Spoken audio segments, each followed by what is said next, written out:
everyone, welcome back to my channel. Thank you so much for watching. My name is Dr. Ritu Dharma. Welcome you all.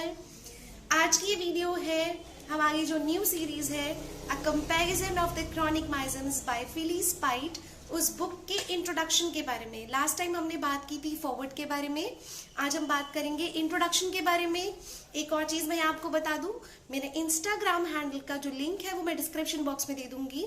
उसमें इस book का forward का जो page है वो मैंने पोस्ट किया हुआ है। आप वहां से उस पेज को पढ़ सकते हैं और वीडियो से उसको समझ सकते हैं। इसी तरह से सेम इंट्रोडक्शन को भी मैं उधर पोस्ट कर दूंगी। उसका पिक्चर, बुक का जो इंट्रोडक्शन का पिक्चर है उसको मैं पोस्ट कर दूंगी इंस्टाग्राम पर। इस वीडियो में फिलहाल मैं आपको समझा दूंगी इंट्रोडक्शन में बेसिकली बताया क्या गया है। सो यू कैन सी, बाद में इसको रीड करने के लिए आप इंस्टाग्राम पे रीड कर सकते हैं। और अगर आपने मुझे वहां फॉलो नहीं किया है तो प्लीज फॉलो कर लीजिएगा। लास्ट जो हमने किया था, फॉरवर्ड किया था, उसमें हमने समझा था होम्योपैथी क्या है, होम्योपैथी को समझ कैसे सकते हैं। माइजम्स दो तरह के होते हैं, acting miasm, basic miasm. Disease को कैसे डिफाइन किया जाता है। और आज हम जानेंगे इंट्रोडक्शन ऑफ दिस बुक कि ये जो माइजम पर बुक है उसको बाद में कैटेगोरिकली बताया गया है, लेकिन व्हाट इज माइजम, तो थोड़ा सा इंट्रोडक्शन यहाँ दिया गया है। Let us start reading. Introduction जो है इसमें मेंशन किया है कि कोई डाउट की बात नहीं है कि हमें तीनों ही माइजम्स की जो नॉलेज है वो बहुत अच्छे से होनी चाहिए, और अगर हमें क्रॉनिक डिजीज में अच्छे रिजल्ट्स चाहिए तो so if we want good results in treating our chronic diseases, तो हमें जो है माइजम की थरो नॉलेज होनी चाहिए। देन कम्स कि with this in mind I got to work and studied Hahnemann's chronic disease. तो जो जिन्होंने फॉरवर्ड लिखा है, foreword is written by Phyllis Speight, तो उन्होंने कहा कि उन्होंने हैनिमन्स की क्रॉनिक डिजीज जो बुक है उसको पढ़ा और उसमें उन्होंने बहुत कुछ पढ़ा सोरा के बारे में, जिसमें कि क्रॉनिक डिजीज का एक बुक का मेजर पार्ट, ग्रेटर पार्ट जो है सबसे ज्यादा सोरा के बारे में मेंशन किया हुआ है। तो क्योंकि उस बुक में ज्यादा से ज्यादा सोरा के बारे में, तो सोरा की नॉलेज बहुत अच्छे से मिली उन्हें। और उसके लिए क्या लिखा है उसमें, द अननोन फैक्टर। सोरा क्या है, एक अननोन फैक्टर है, मदर ऑफ ऑल डिजीजेस है, और जिसके बिना कोई भी डिजीज अपने आप को मैनिफेस्ट नहीं कर सकती। I also devoured Heil's Life of Samuel Hahnemann in 2 volumes, which in my opinion no student of homeopathy should overlook. तो लाइफ ऑफ सैमुअल हैनेमन जिसे लिखा था हायल ने, उनको भी उन्होंने पढ़ा, फिलिस पाइट ने उसे भी पढ़ा। उस बुक के दो वॉल्यूम्स है लाइफ ऑफ सैमुअल हैनेमन के, और उनकी नजर में किसी भी होम्योपैथी स्टूडेंट को ये दोनों वॉल्यूम्स जो है लाइफ ऑफ सैमुअल हैनेमन कभी मिस नहीं करनी चाहिए। तो अगर आपको चांस मिले वो बुक पढ़ने का तो जरूर पढ़िएगा, दैट्स एन इंटरेस्टिंग बुक। हायल ने क्या कहा है, हैनेमन के लिए सोरा एक डिजीज है, एक डिस्पोजिशन है डिजीज का, मतलब डिजीज को करने का कारण है hereditary from generation to generation for thousands of years. हजारों सालों से हेरिडिटरी है, जनरेशन टू जनरेशन ट्रांसफर होता आ रहा है। And is the fostering soil for every possible disease condition. Fostering बिल्कुल एक उपजाऊ जमीन की तरह है, उपजाऊ मिट्टी की तरह है हर एक डिजीज को पैदा करने के लिए। एट द सेम टाइम ये बहुत ज्यादा इन्फेक्शियस है, बहुत ज्यादा। अगर किसी एक्सटर्नल स्किन से, किसी के भी जनरली एक्सटर्नल स्किन से आप कांटेक्ट में आते हैं तो बहुत ही ज्यादा जल्दी ये सोरा है जो ट्रांसमिट हो जाता है। ट्रांसफरेंस ऑफ डिजीज बहुत जल्दी होता है। अगर हम साइकोसिस और सिफिलिस की मुकाबले देखें तो कंपेरेटिवली अगर हम देखें तो सोरा बहुत जल्दी इन्फेक्शन, बहुत जल्दी कंटेजियस है, बहुत जल्दी फैलता है। In which cases, a certain amount of friction on the tenderest part of our body, where most nerves are congregated and where the cuticle is thinnest, is requisite for infection. किन जगहों से ये infection सबसे ज्यादा फैलता है? सोरा ऐसी जगहों से ज्यादा फैलता है जहां पर नर्व फाइबर्स बहुत ज्यादा है, नर्व फाइबर्स बहुत ज्यादा एग्रीगेटेड है, बहुत सेंसिटिव एरियाज हुए, जहां पर स्किन की जो है लेयर सबसे कम है, जहां सबसे ज्यादा हम फ्रिक्शन में आ सकते हैं। तो थिनेस्ट जो होती है क्यूटिकल, थिनेस्ट क्यूटिकल होंगे, वहां से सोरा फैलने के चांसेस सबसे ज्यादा होते हैं।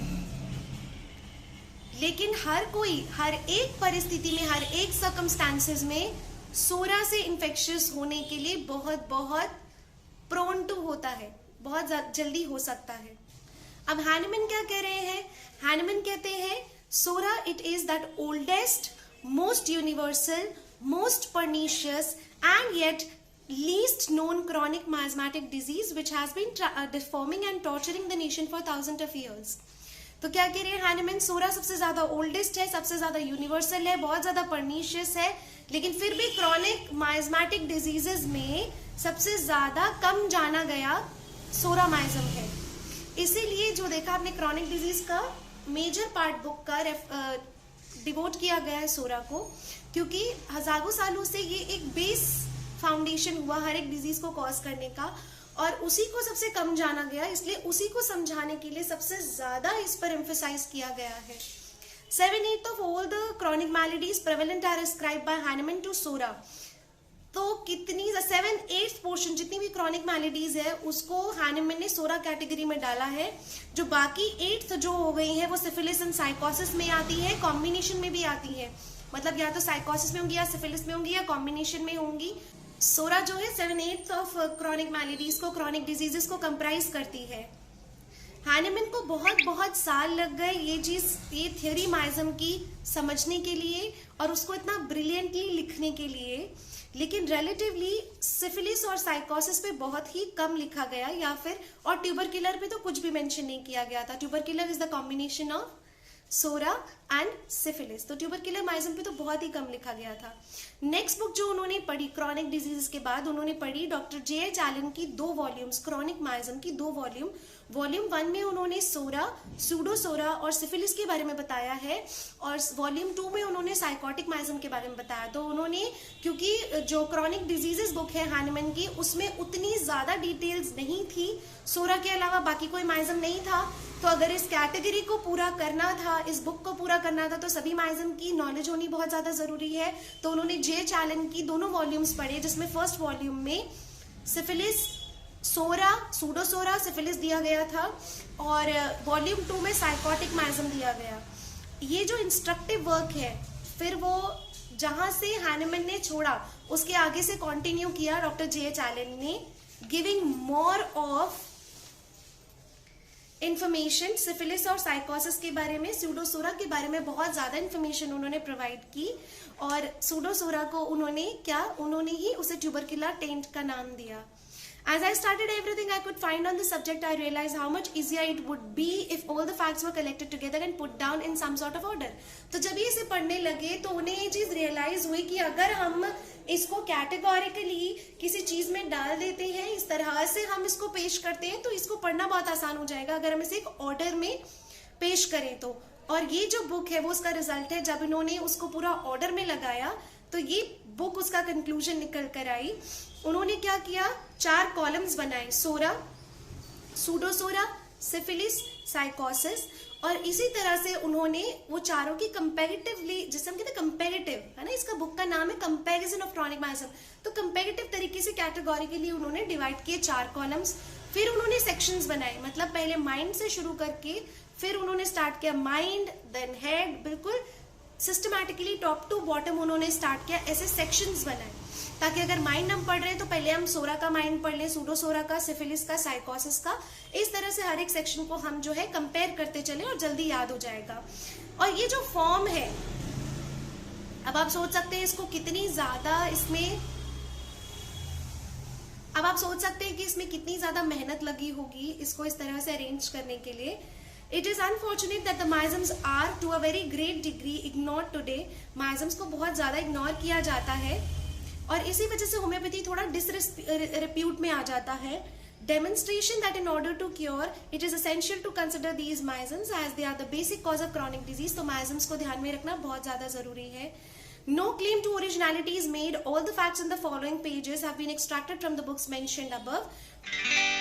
जो भी आगे फैक्ट्स मेंशन किए गए हैं इस बुक में कुछ भी अपनी तरफ से नहीं है, सब कुछ जिन भी बुक से उठाया गया उसका मेंशन कर दिया गया है, कौन सी बुक से लिया गया है। वो नोएल पुडाफुट को भी थैंक यू करते हैं उनके एनकरेजमेंट के लिए, क्योंकि जो फॉरवर्ड है वो that is written by Noel Puddephatt, और उन्होंने जिस तरह से उस फॉरवर्ड को लिखा, अपना एक्सपीरियंस शेयर किया और अपनी गाइडेंस दी, तो उसके लिए फिलिस पाइट उनको थैंक यू कर रहे हैं। Mister Puddephatt believes in going to the top of the tree if he wants to get to know the truth of any subject, and therefore the masters of homoeopathy जैसे कि Hahnemann, Hering, Farrington, Dunham, Kent, Skinner, Burnett, Clarke और भी बहुत सारे नाम जो कि आप और मैं जानते हैं, उनको रीड कर करके पास 37 ईयर्स से उन्हें रीड करके उनके काम को जान सकते हैं। Through him I have been introduce to the writings of these great man. तो फिलिस फाइट जो है नोएल पुडाफिट की बदौलत ही उनको ये सब बहुत इंपॉर्टेंट बुक्स जो है रेफरेंसेस उनके मिले, पढ़ने का उन्हें जो है इंस्पिरेशन मिला और उन्होंने इसे पढ़ा, तभी ये जो वर्क है इसे वो पूरा कर पाए। If this book encourages anybody to study homoeopathy as I was encouraged by mister Puddephatt to study for the love of it and it has not been published in vain. तो ये यही कह रहे हैं कि अगर किसी की भी इस बुक को पढ़ने के बाद किसी का भी लव फॉर होम्योपैथी बढ़ता है, प्यार होम्योपैथी के प्रति बढ़ता है, माइजम्स अच्छे से समझ पाते हैं, तो फिर ये उनकी मेहनत बिल्कुल बर्बाद नहीं हुई, ये उनकी मेहनत सफल हो जाती है। Philosophy of homeopathy just as one owns ABC। Last जो है पैराग्राफ बहुत ही खूबसूरत, वो लिखते हैं let us then in all humility try and follow more closely in all the steps of the great man in order that more cases of chronic disease may be cured according to the laws laid by Dr. Samuel Hahnemann. So it was written by Phyllis Fight. I really hope that you guys liked the foreword and the introduction part. इसका जो writing form है Instagram handle पर post कर दूंगी, आप देख लीजिएगा। So this is all about the introduction part of this book by Phyllis Fight.